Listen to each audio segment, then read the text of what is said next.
Okay. The Grand Galloping Gala arc.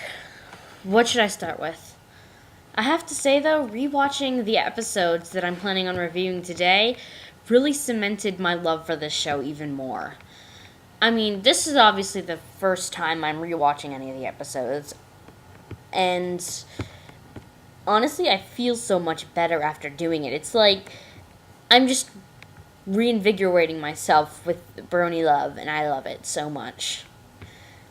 Okay, well, I guess the first place I should start is The Ticketmaster, which is the first episode that I watched today to review of the Gala arc. That episode is really good, and it adds in a lot of stuff that continues throughout the show, like Applejack and Rainbow Dash's competitive spirit, which was shown when they started arm wrestling each other for the ticket. Pinkie Pie's, an affirmation of Pinkie Pie's love of parties, which was absolutely brilliant, in the song that she made of how she expected the gala to be performed, which was completely different from how it turned out, which I'll get to later. Well, Fluttershy's timidness and how Angel usually, in situations, tries to make sure that she is doing what she wants instead of just making sure that she's doing what her friends want, which I think is great, because I love Angel and Fluttershy's dynamic, where Angel's kind of like the big kicker. He makes sure that she is doing what she wants instead of just conforming to what everyone else wants her to do, which is great. I love the dynamic of her relationship with Angel that way. And of course, Rarity, I guess she's okay in this episode, although the interesting thing about her and wanting to meet Prince Blueblood has to be, I mean, I know Rarity wants to be happy. Rarity is one of those types of ponies that she just wants to be able to get the finer things in life. She wasn't born in Canterlot, so she wants to live there. She wasn't able to have, I'm guessing she wasn't able to have very nice things when she was little, so she wants to be able to have nice things now. Well, she still very much wants to meet her prince and become a princess, just like any other little girl aspiring for a dream of high society would want to marry a prince, and Prince Blueblood so far is the only prince that we've seen besides Shining Armor, who of course is married to Cadance. Well, I mean, but her motives behind wanting to go to Gala just to see the prince, I mean, she could go into the gala would also help increase business for her, because the dresses that she will be designing for her friends in the future, and the one she planned on designing just for herself at this point in time, it would be able to help her business if ponies in Canterlot knew that there was a young pony in Ponyville who was very fantastic at dressmaking, who likely, in all honesty, it would cost less for them to get something from Rarity that is stunning than something from someone else that costs more and most likely won't be as stunning as Rarity's dresses. But I have to say, it's also a good dynamic between Twilight and her friends.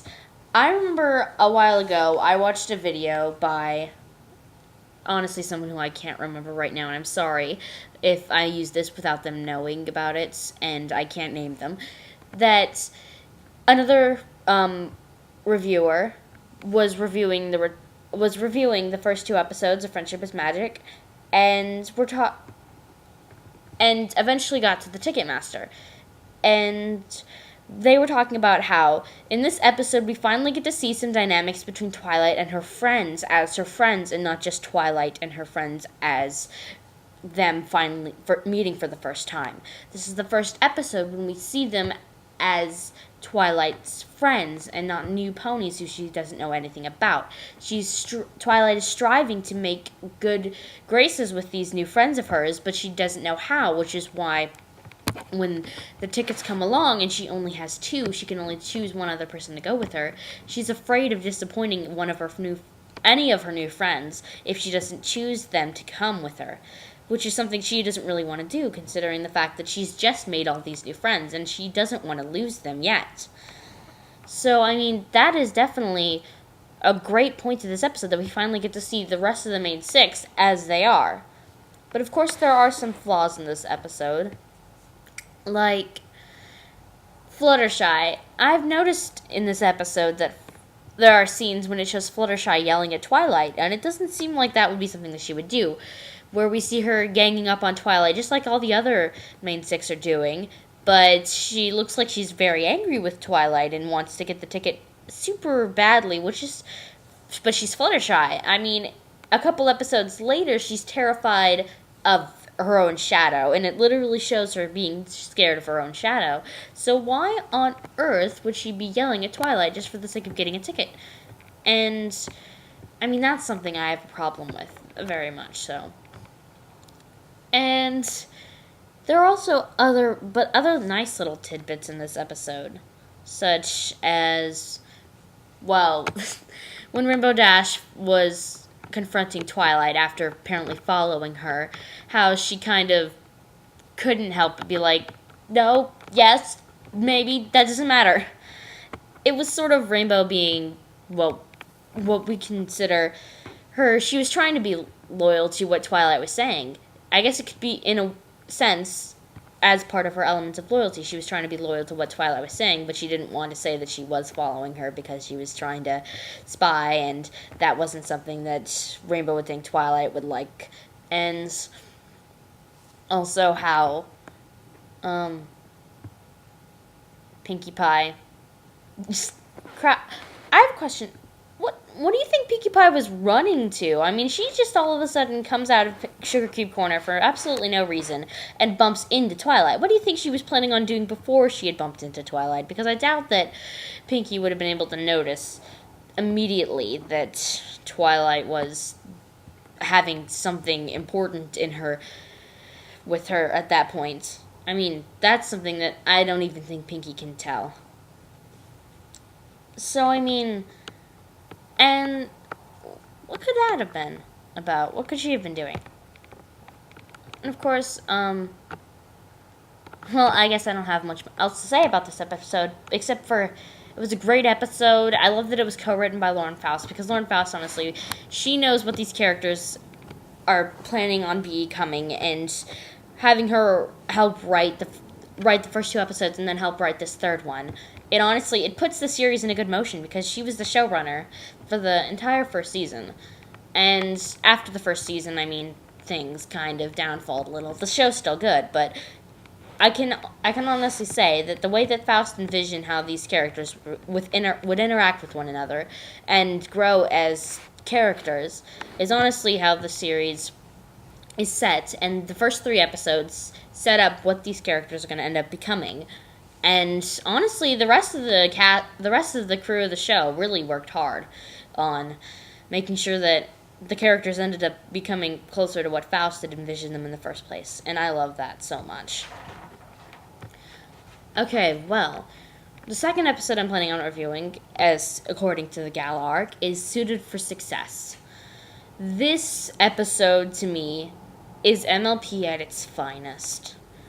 It takes something as easy as as easy as adding a little bit of continuity to the show by mentioning the Gala again and not having it become just a one-trip party, but excuse my pun, and just giving it something really unique to add to it, like the fact that Rarity wants to make dresses for all of her friends, but her friends aren't appreciative of what she makes in the first place, and this kind of sets Rarity off because, well, I mean, she worked really hard, and she still doesn't want to disappoint her friends, though, so she decides to redo them. But in the end, it doesn't work out for Rarity because she really wanted to make her friends dresses that suited them perfectly and how exactly they wanted it, but their vision of perfection for a dress isn't exactly nice looking.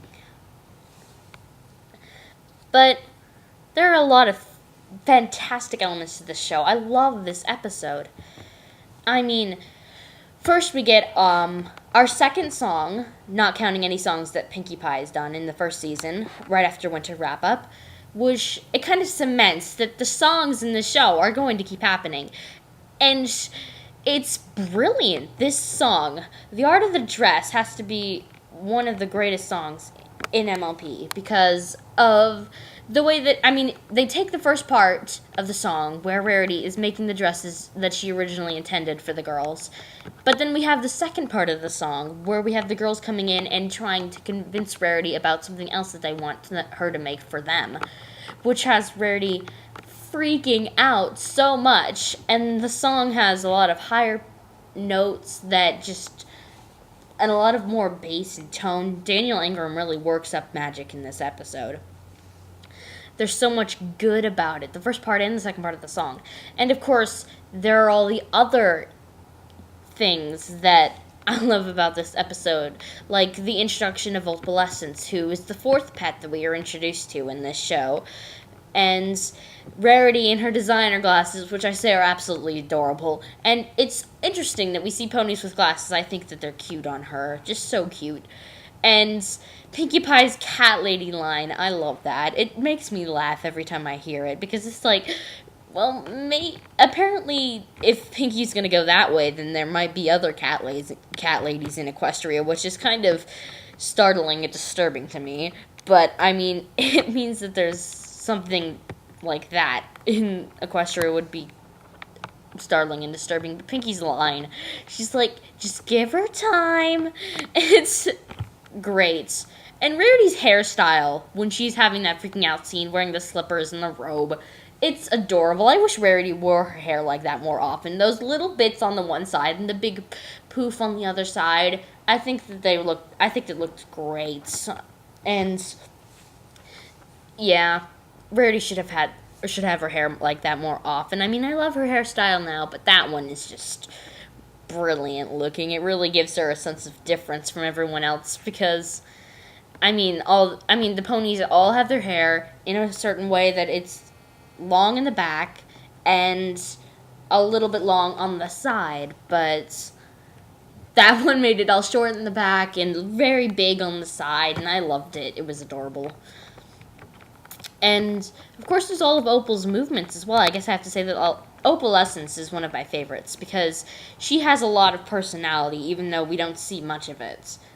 I mean, the way that she reacted towards all of Rarity's first dresses and the way that she reacted towards the second ones were very different. You can tell that Opalescence, honestly, is a very fashion-savvy kitty, because she can tell good fashion from bad fashion, or at least by Rarity's standards of good fashion and bad fashion, which I have to say are very good fashion and bad fashion.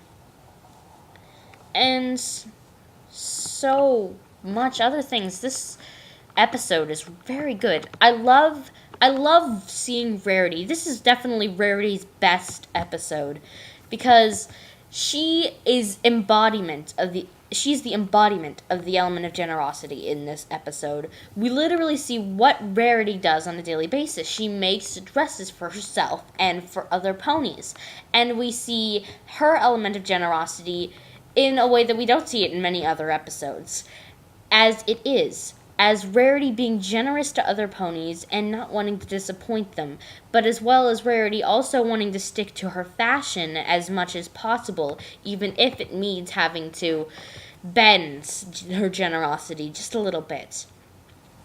I once heard Brony Curious talk about how brilliant Rarity is because of this inner conflict that she has with herself on a daily basis.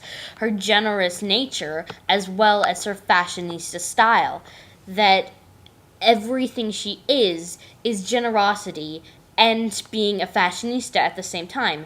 She's such a nice pony, and she's generous to other ponies, but she's also very particular about how she wants to do things, and very, well, I need to think of a good word for this, very greedy, I guess, in a way, that even if she's the most generous one of the most generous out of the main six, she's still very greedy in the way that she wants to make sure that everything's perfect, but she still wants to make sure that everything is good for every pony else as well. Okay, well that's what I have to say about that episode, which was brilliant. I love it. It's fantastic. All the movements and the facial expressions and the jokes. The birth of 20% Cooler, which I have to say is one of my favorites, line memes from the episode as well. It's very nice.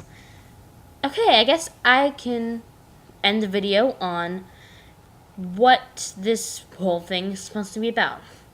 The best night ever. They finally get to the Grand Galloping Gala at the end of the season, and it's really a great episode. It's a season ending for the ages. I mean, one is the continuity. The continuity throughout that entire first season with the Ticketmaster as its opening and the best night ever as its ending. I love continuity. It's something that I value, something that I treasure. When I see something happen at the beginning of a season and then have it fulfilled through the entire season until the end of it, I want to cheer. Continuity is something that I'm a big stickler for. When I don't see it, which I never really see it for cartoons like MLP, you would expect them not to have this kind of continuity, because children's cartoons are supposed to be for the entertainment and not for the story. But this show has made it so that we can have continuity like this while it's still being a show for little girls. It can have this kind of continuity and story arcs that make the entire show better for everyone else, as well as all those little girls who honestly are a lot smarter than people give them credit for. But The Best Night Ever is a fantastic episode. I love the transitioning between everyone's initial happiness that they finally get to do what they want, but then their sorrow at the prospect that they don't get exactly what they were hoping for, and then their determination to try and make everything better until it ultimately all fails very horribly. But in the end, they learned a good lesson that big events aren't about the events themselves, I guess, but that they can be about who you're with. And that just being with friends and laughing together and having a good time is a lot more important than going and having, well, the best night ever. Because being with those friends and laughing and having fun with them will make any night the best night ever. I have to talk about more about this episode. The song. This song is amazing. Daniel Ingram, the man who makes the songs for this show, made this song so complex that it flows so beautifully that I just can't help but love it so much, and I doubt I'm going to get it out of my head for the next couple of days. He makes it go from elegant sounding music to Rainbow Dash's sort of rockish sounding music to Pinkie Pie's sort of bouncy upbeat music and it flows so perfectly the way that he does it. Everything just for the entire song it just goes and it rolls and it's brilliant how well he's done this one. It's great, and I love this song so much. Alright. Well, other things I guess I have to say. I just thought of some other things.